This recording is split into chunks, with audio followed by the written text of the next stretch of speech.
हाय दोस्तों, मैं सलमान हाशमी, आपका करियर बडी। तो दोस्तों, लास्ट वीडियो में मैंने डिस्कस आपके साथ कुछ क्वेश्चंस किए थे जो कि इंटरव्यू के कॉमन क्वेश्चंस थे। तो in this video I will discuss some common questions regarding accounts. तो दोस्तों, अगर आपने BBA, BCom just pass out हैं आप और आप एज अ फ्रेशर इंटरव्यू देने के लिए जा रहे हैं किसी कंपनी के अंदर, किसी एमएनसी कंपनी के अंदर, like Genpact, Accenture, EXL, MetLife, Wipro, HCL, so वो क्वेश्चंस आपको काफ़ी हेल्प करेंगे। दोस्तों, मैं लास्ट इंटरव्यू में, अपने लास्ट वीडियो में एक क्वेश्चन भूल गया था कवर करना। सो वो क्वेश्चन है, आपसे सैलरी के बारे में पूछेगा। आपसे एचआर, आपके इंटरव्यूअर सैलरी के बारे में आपसे पूछेंगे कि भाई आप कितनी सैलरी चाहते हो, how much salary do you expect. तो वहाँ पर आपको कोई अमाउंट नहीं बतानी है। वहाँ पर आपको सिर्फ ये बोल देना है कि एज़ पर कंपनी पॉलिसी या एज़ पर कंपनी स्टैंडर्ड या एज़ पर कंपनी बजट।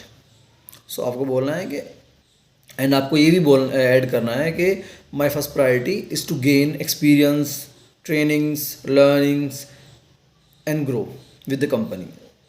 तो आपको ये बोलना है। अच्छा, हम शुरू करते हैं अकाउंट्स के क्वेश्चन के बारे में अपनी इस वीडियो में।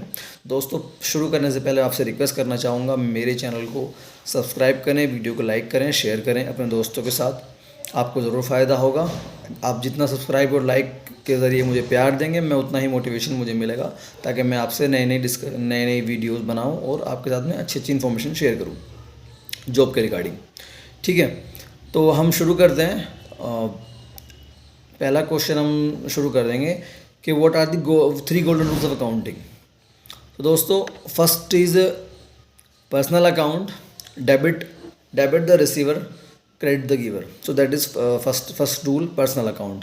Second one is real account. What comes in debit, what goes out credit. And the third one is nominal account. All income and gains are credit and all expenses and expenditures are debit. तो दोस्तों, ये 3 golden rules हैं accounting के। ये आपसे बहुत common question है। सबसे पहला क्वेश्चन यही पुट होता है अगर आप फ्रेशर की तरह से जॉब इंटरव्यू देने जा रहे हैं तो।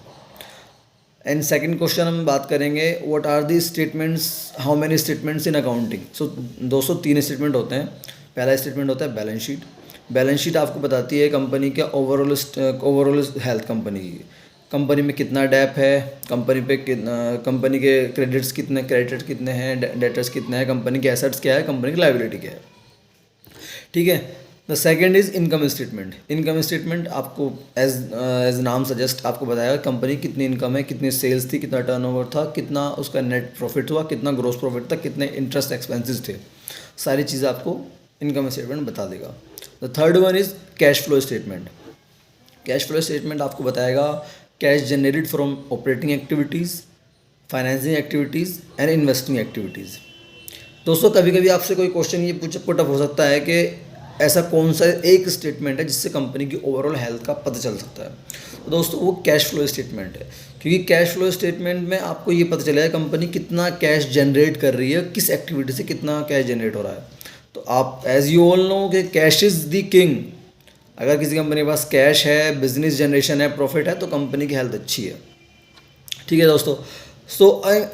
दोस्तों, एक टॉपिक और है working capital. So working capital आपको बताती, वो कैपिटल होती है शॉर्ट टर्म के लिए, कंपनी की एफिशिएंसी बताती है कितना कंपनी कितना काम कर रही है कंपनी। ठीक है।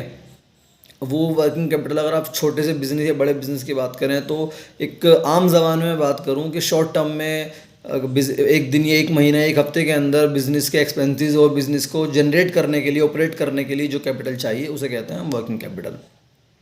दोस्तों, एक होता है डेप्रिसिएशन। डेप्रिसिएशन आपको मालूम है फिक्स एसेट्स पर लगाया जाता है, जो कि एसेट्स के यूज़ के अकॉर्डिंग लगाया जाता है। उसके अलग अलग मेथड्स हैं, वो हम किसी अलग वीडियो में डिस्कस करेंगे। और एक होता है अमोर्टाइजेशन, वो भी डेप्रिसिएशन की तरह होता है, पर वो इंटेंजिबल एसेट्स पर लगाया जाता है, जैसे जिन एसेट्स को हम छूकर नहीं देख सकते, जैसे गुडविल हो गई, पेटेंट्स हो गए, या फिर ट्रेडमार्क हो गया। फिक्स एसेट्स आपको मालूम है जिन्हें छू सकते हैं, जैसे land, building, machinery, plant, godown, ये सब चीज़ें। और दोस्तों, कभी कभी इंटरव्यूअर आपसे कुछ जर्नल एंट्रीज़ के बारे में पूछता है, बहुत कॉमन एंट्रीज पूछ लेता है। कभी नॉर्मल पूछ लेंगे, भाई परचेज रिटर्न की एंट्री बताओ, या कंबाइन करके कि ABC ने इतना माल 10,000 का माल खरीदा था 1 महीने के क्रेडिट पर, और जब उसने पेमेंट की तो उसने 9,500 का पेमेंट सेटल कर दिया। उसने वर्ड यूज़ करा कि उसने 9,500 का पेमेंट कर दिया। अब 500 रुपये कोई छोड़ेगा तो नहीं, मतलब 500 रुपये की भी अगली बार ले लेना। 500 रुपये यहाँ पर डिस्काउंट है, वो बोलेगा नहीं कि डिस्काउंट है, पर यहाँ डिस्काउंट होता है, वो कंबाइन एंट्री आपसे पूछेगा। तो इस तरह की आपको एंट्रीज़ तैयार करनी है। और आपसे पूछा जाएगा कि भाई माल गाड़ी हमारी गाड़ी में माल आ रहा था 10,000 का या 1 लाख का, और रास्ते में गाड़ी पलट गई, एक्सीडेंट हो गया, कुछ माल का नुकसान हो गया, कुछ माल रिकवर हो गया, या फिर रास्ते में चोरी हो गई या गोडाउन में आग लग गई तो कुछ माल जल गया, नष्ट हो गया, तो वहाँ पर क्या एंट्री पास होगी? तो दोस्तों वहाँ पर एंट्री पास होती है loss by fire account debit, loss by theft account debit अगर माल चोरी हुआ है, टू परचेज अकाउंट, यहाँ पर परचेज क्रेडिट होगा। अगर आपसे कभी कभी ये भी पूछ सकता है कोई कि अगर परचेज़ को डेबिट कब कब करते हैं, कौन से ऐसे कंडीशन है जहाँ पर परचेज़ को डेबिट करते हैं? दोस्तों वो ये कंडीशन है जहाँ पर परचेज़ को हम डेबिट करते हैं। तो दोस्तों आज की वीडियो के लिए इतना काफ़ी है। हम अपनी नेक्स्ट वीडियो में और टॉपिक्स के बारे में बात करेंगे, डीपली बताएंगे उन टॉपिक्स के बारे में, ठीक है। थैंक यू दोस्तों मेरी वीडियो देखने के लिए, एंड वीडियो को लाइक करें, शेयर करें। बहुत बहुत धन्यवाद आपका। Thank you very much, bye bye.